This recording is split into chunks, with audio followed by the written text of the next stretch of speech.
What's going on, family? Back here with the Juke, man. Today, we're going to be discussing why Daniel Jones is a top 10 quarterback in this league. You know, I've been pushing this narrative for a while now, and now a Giants legend and another sort of Giants legend agrees with that as well, man. But we'll dive into that shortly. Subscribe down below. Road to 10K is still active. It is now active now. Comment down below your thoughts on this video. Like the video, and let's dive straight into it. Daniel Jones is a top 10 quarterback in this league. I know a lot of people don't agree with that. I know a lot of people like to hate on Daniel Jones because it's honestly just a common thing to do. New York Giants quarterback. He also ran 80 yards and tripped one of his rookie years, one of his first couple years in the league.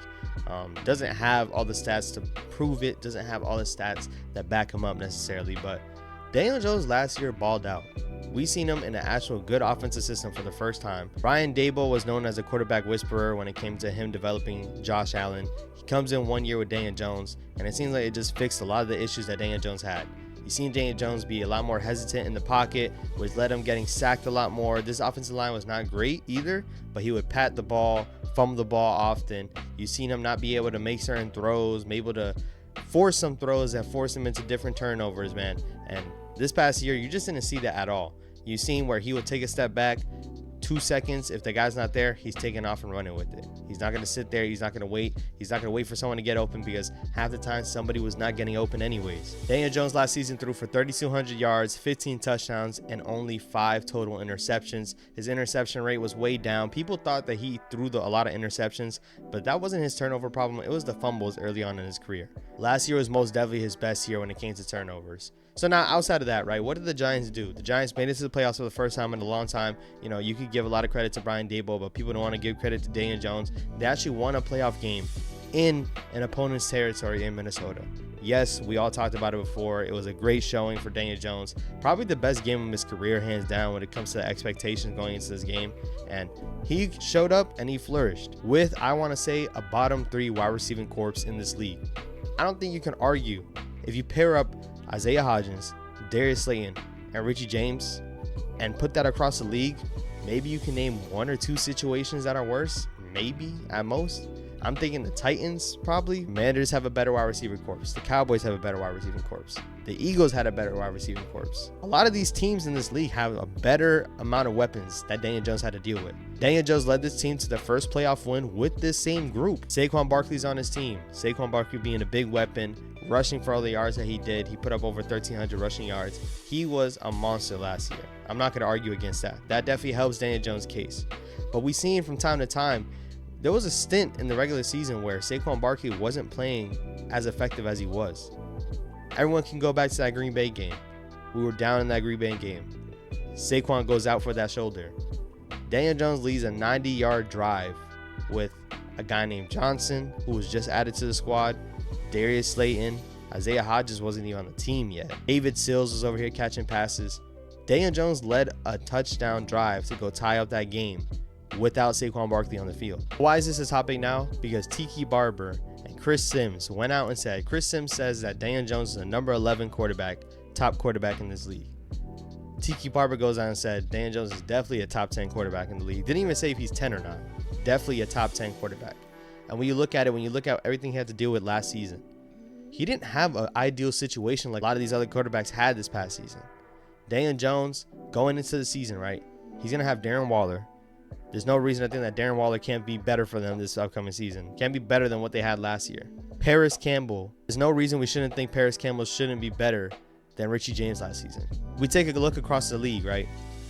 Geno Smith, there's no reason for me to think that Geno Smith is better than Daniel Jones. I wish Daniel Jones had a DK Metcalf. I wish Daniel Jones had a Tyler Lockett. I wish he had that ideal scenario, but he didn't. Going into this season, that's what I'm saying. He's going to have a big year this upcoming season because he actually has a big mismatch that should also offset the rest of his offense. Allow more one-on-ones for a guy like Jalen Hyatt. Allow more one-on-ones for guys like Isaiah Hodgins. Isaiah Hodgins and Daniel Jones built up a good rapport by the end of the season. They only played like 8 games together and threw for like 4 touchdowns. But having him in this offense with a guy like Darren Waller, who they should use 2 guys to try to cover and try to exploit that every single play, there's no reason for me to think that Daniel Jones won't flourish with guys like that, guys that have a lot of speed, that create separation. Last season, we didn't have any separation. Daniel Jones had to make so many tight throws last season because there was no separation out of any of the guys that we had. Daniel Jones had games where he was throwing for 180 yards, 160 yards, barely throwing for 200 yards. And people were clowning him for that. Clowning him. I went down to Jacksonville and watched that game. And Isaiah Hodgins wasn't a player yet on that team. He was throwing to Darius Slayton. Johnson dropping a 2-yard slant that should have been a touchdown. I remember that. And that was the only time we see Daniel Jones a little upset after that play. Wan'Dale Robinson was just coming into his own. He went down to Jacksonville and played a heck of a game. Not only we're talking about all these throws, but he could run too. Some of it was design runs, but some of it was also, hey, nobody's open. I'm just going to take off and I'm going to go. There's no reason for me to think that the Brock Purdy's of the world is better than Daniel Jones. Kyler Murray is better than Daniel Jones. There's no reason for me to think that. Not a single reason. Brock Purdy was probably in the best situation that he can be. I'm not hating on him. I'm just being honest. If you put Daniel Jones in that situation, he probably plays even better.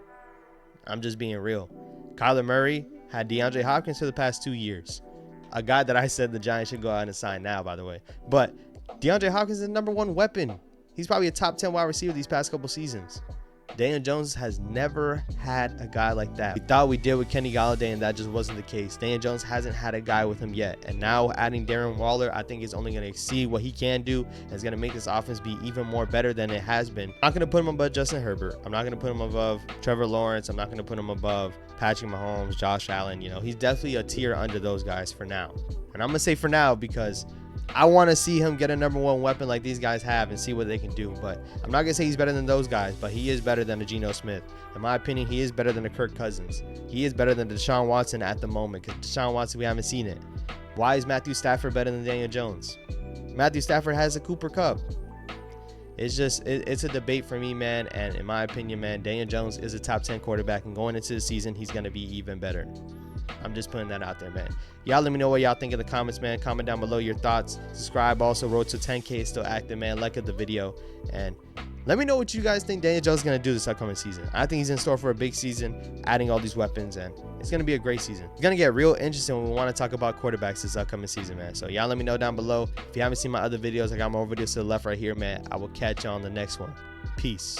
What's going on, family? Back on here with the Juke, man. Calling all the Daniel Jones haters. Pull up to this video. Watch this video real quick. The New York Yankees lose the series. He gets swept. Make sure you subscribe to the Juke.